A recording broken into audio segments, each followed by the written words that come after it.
A group of volunteers are working to make sure kids in our area have a warm and cozy bed to sleep in. News 12's Corey Aline has the story. In 2012, Luke Mickelson of Idaho saw a need for change in his community. So he picked up a saw and built a bunk bed for kids who were sleeping on the floor in his neighborhood. We got wood together. We kind of borrowed a plan from my daughter's bunk bed downstairs, and we went out and built it. And come to find out, it was a lot of fun. 9 years later, Mickelson has grown what started out as a good deed into an international charity organization. Sleep in Heavenly Peace builds and distributes bunk beds from scratch for kids who are bedless, which he says is a bigger issue than people realize. When we talk about child bedlessness, people don't know it's a big problem, and it's right next door. Sleep in Heavenly Peace now serves 4 different countries and has 250 chapters across the nation, one of which is right here in Westchester. The idea that we're able to come in and help improve situations for people is massive, and we feel it when we're able to be in their homes and give a bed to these kids. Today, members of the RYE chapter, along with other local volunteers, were all hands on deck at Deanna Frio Park in New Rochelle to build 40 bunk beds for those in need across Westchester County. With drills, saws, and sanders, volunteers of all ages and experience levels out here doing their part to make a difference and put a smile on the faces of kids who need it most. There's nothing better than doing this. Thinking about families who can benefit from the labor of love that we do here really makes it all worth it. Mickelson says that last year was a slow one due to COVID, but the organization still managed to build and deliver over 20,000 beds across the country. This year, he hopes to double that number and live up to the charity's slogan, "No kid sleeps on the floor in our town." In New Rochelle, Corey Aline, News 12. New York is on the verge of legalizing recreational cannabis for adults over 21. Marijuana exists already, it's out there, and we're in a world where our neighboring states are selling it. New York State Senator Todd Kaminsky says a vote could come as early as Tuesday. It's really hard to keep a bubble around New York. I think the appropriate way to deal with this is make sure it's highly regulated. Long Islanders we talked to are split when it comes to how they feel about it. Everybody's doing it anyway. I'm okay with it, except just make sure that kids don't think, or even adults, don't think that it's okay to smoke and drive.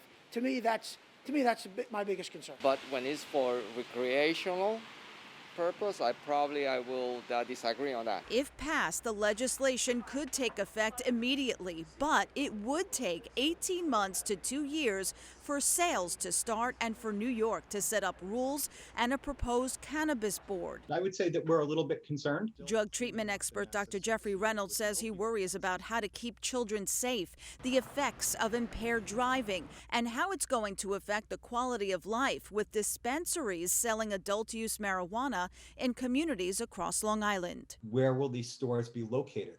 Will there now be marijuana billboards advertising high THC content products? What does it look like when it actually hits the ground? How close is it to our schools and playgrounds? But Governor Cuomo says tax collection from the cannabis program could bring in $350 million in revenue a year. And it could also create 30,000 to 60,000 new jobs across the state. Cuomo says it's not just about benefiting the economy. It's also about justice for communities of color that have suffered as a result of mass incarcerations from the state's drug laws. What they're doing right now, we should have been one of the states that was supposed to be in the forefront doing it. New York would eliminate penalties for possession of less than 3 ounces of cannabis and automatically expunge criminal records for people who bought or sold quantities that will become legal. Now, if passed, cities, towns, and villages may opt out of allowing retail dispensaries. It's expected to pass both chambers of the state legislature as soon as next week. Two big holidays are coming up. So let's see how much you know about Easter and Passover. Which do you celebrate, Passover or Easter? Easter. You celebrate Easter. Okay, so let's start with Passover. Okay, great, perfect. What can't you do on Passover? It's something with eating? Yes. Okay. You can't have bread. So what do you have instead of bread? Matzah. which is nothing like bread. No, nothing. Not even like a cracker. It's like, yeah, it's like the driest cracker. Cardboard. Yeah. Yeah, pretty much cardboard. But if you put a little smear on it, not so bad. Exactly.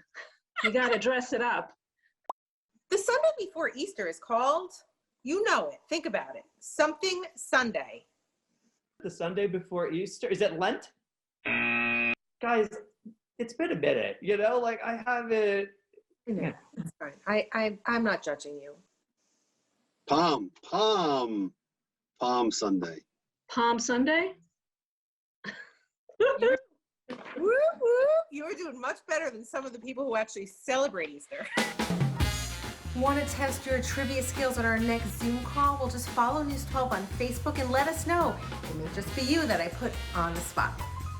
All over the place. McKevin Shaughnessy never noticed all the faces looking out at him until he took a moment to look up. You're just seeing something that's looking back at you, and it's been there for maybe over 100 years. Last year, when Shaughnessy found himself working less because of the pandemic, the longtime Hoboken resident started taking in the architecture around him and found that he has been missing something for the 40 years that he has lived here that now fascinates him. I get a nice feeling inside. It's a positive thing for me.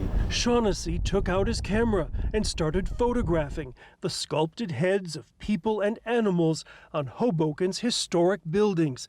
He's taken so many shots, there's even an exhibit of his work now at the Hoboken Historical Museum. This is Twilight. It's called The Hidden Faces of Hoboken, and up close we see the detailed work of craftspeople from the 1880s to the 1920s or so, some faces regal, some comical, some contemporary.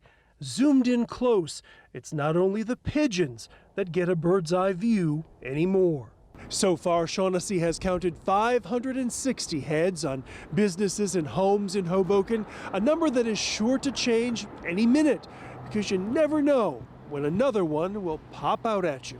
Shaughnessy says if not for the pandemic giving him pause, he might never have taken time to notice. I would still be locked in my own thoughts of stuff that I had to do for today or what I'm going to cook for dinner. He says all of the faces took him outside of himself, and they're not so hidden anymore. In Hoboken, John Bathke, News 12, New Jersey. 2, 1. Yay! This establishment is reflective of the reopening of Hoboken coming out of the pandemic. Me and my Uncle Rosario opened up 112 February 22nd. Welcome to 112. My family has always been from Hoboken. I'm actually 4th generation. My son made 5th generation in this neighborhood in Hoboken. We opened up during a time where businesses were closing, and ironically, that's actually why we opened up. Rosario had a place in Fort Lee. I was in the catering business, had my own company. And of course, due to COVID, people aren't going back to work, so I had to shut down my business. As I was shutting down, this opportunity came up. Justin had the space in the building, and it was almost like, it was meant to be. Make everybody who walks through that door feel like they are family, and in a way they are.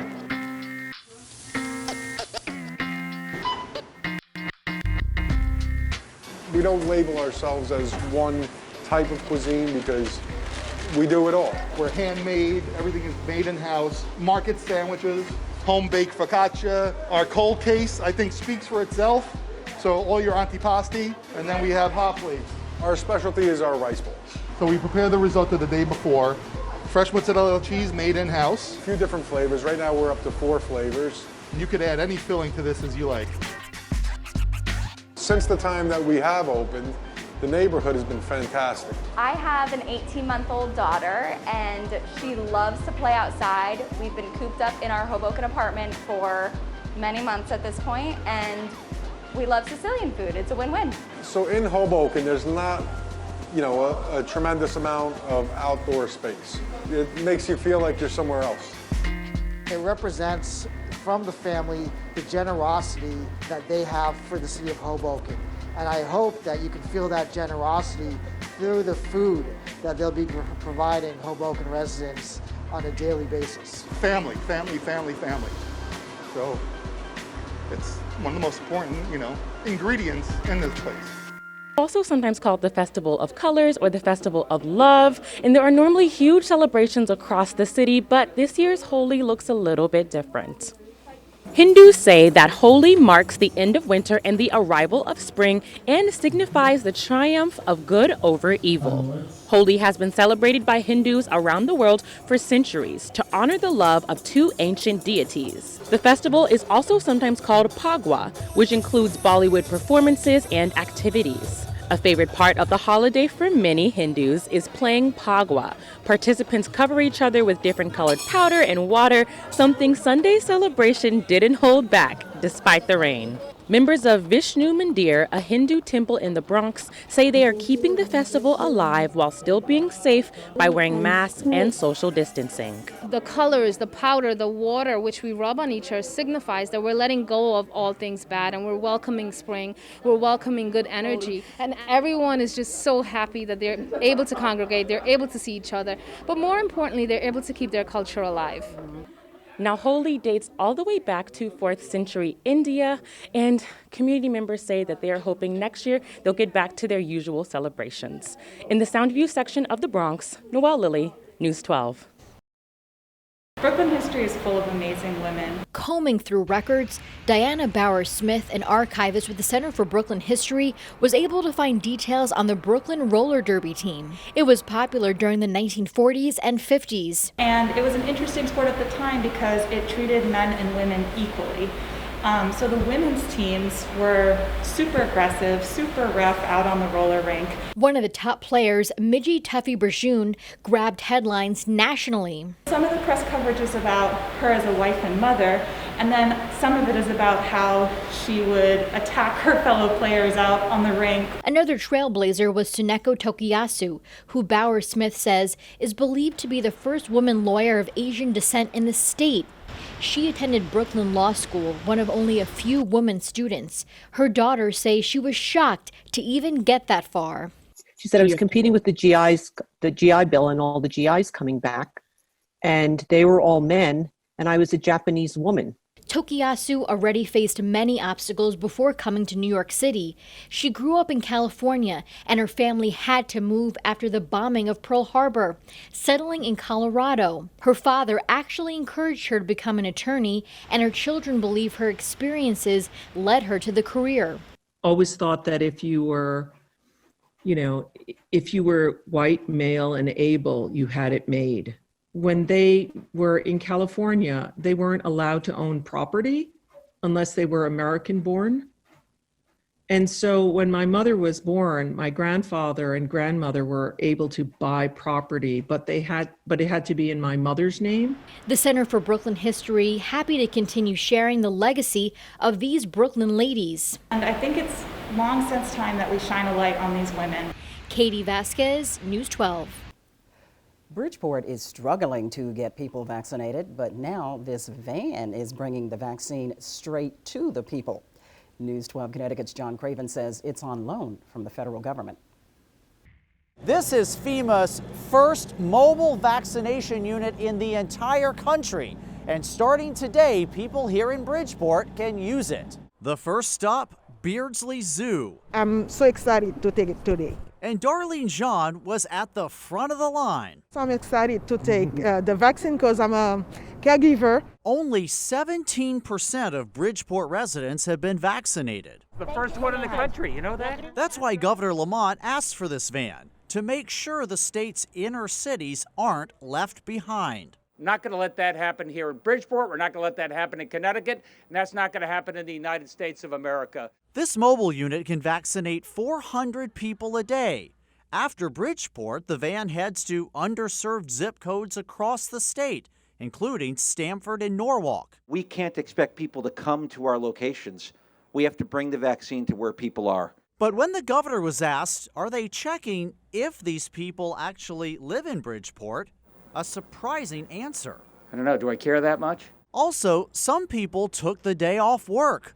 only to be told they might have to come back tomorrow. If we have more walk-ups than we have vaccines, we will register them and have them come back again tomorrow when we can bring more vaccines to meet them. But for Darlene John, it was no appointment and no problem. So I'm lucky. Now this van will start here in Bridgeport, then it goes across the state, then it'll end up here as well, making sure everyone in the Park City gets vaccinated. In Bridgeport, John Craven, News 12, Connecticut. If and when the FEMA van will be in your town, just head to the News 12 app and click on this story. Because of the pandemic, you'll find small crowds or virtually empty tasting rooms at East End wineries. Welcome back to News 12 Long Island. I'm Doug Geed. This is beautiful Bedell Cellars in Cutchogue, and they've got a new way for you to do a tasting of their wine in your own home. It's always interesting to watch the bottling and labeling of wines on these automated assembly line machines. But here at Bedell Cellars, they've started bottling some of their wine in a more old-fashioned way. These little bottles are part of a brand new program. We've developed these great kits. They're tasting to go kits so that people can safely and comfortably in their own home experience the tasting flights that we would normally do here in the tasting room. Last year, at the peak of COVID, we all pretty much shut down. We had a lot of inquiry for virtual tasting. Unfortunately, I think a lot of people shied away from it because they learned at that point, we're sending you full bottles. So they created these small bottles, 4 ounces each, enough for 2 people to taste. So it is a fun activity. We're seeing either just 2 friends getting it and sharing it, couples, or people ordering multiple kits and getting maybe 2, 4, or 6, sets of people together. And some get them for Zoom tasting parties. We do also offer a virtual guide if you wanted to add that on, where someone like myself would join you on your Zoom and walk you through that tasting. You can have the kits shipped to your house, or you can buy them at the winery. And if you bundle up, you can enjoy a glass or bottle of wine on their huge outdoor covered deck. When people walk in, I say, please just go outside and take in the view. We have one of the best views, I think, on the North Fork. It could be 30-something degrees, and you can sit out there, and it's okay. We have lots of cool photos and behind-the-scenes videos of Bedell Cellars on our website. You can also see more of my East End segments there as well. Just go to news12.com/East End. In Cutchogue, Doug Geed, News 12 Long Island. Have major changes announced today in the age of eligibility. Let's go to Sherry Einhorn with more. Major changes announced today to the age eligibility of those who can get the COVID-19 vaccine. In about a week, there will be universal coverage for all New Yorkers ages 16 and up. I feel like there's a lot of people that are looking. A lot of people are waiting for the vaccine.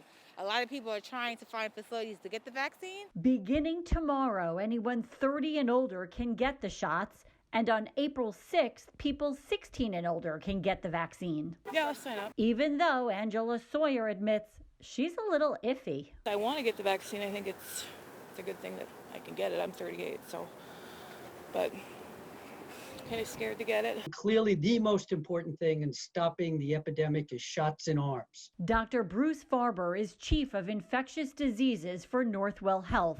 He says opening up the eligibility to everyone is important right now for 2 key reasons. One is the lack of mitigation that is being eased up in many locations, including New York, and the variants that are dramatically increasing in the New York area. I think they should lower the age and start vaccinating people more and more and more, so we can actually get back to normal. And while the vaccine supply may not catch up to the demand immediately, it's so important that everybody get out there and get their vaccine and not let up and think that the epidemic is over, because it's not. So far, according to New York State, more than 9 million doses have been administered. On the Health Beat, I'm Sherry Einhorn, News 12. Now, the Pfizer vaccine is approved for people 16 and older. Moderna and Johnson & Johnson vaccines are allowed for those 18 and up. The last time we met with Jessica Walker, she had just started her all-natural skincare line, Batty Glow. I was cooking out in the kitchen. Remember, I had all of my stuff all in the kitchen, all behind the couch.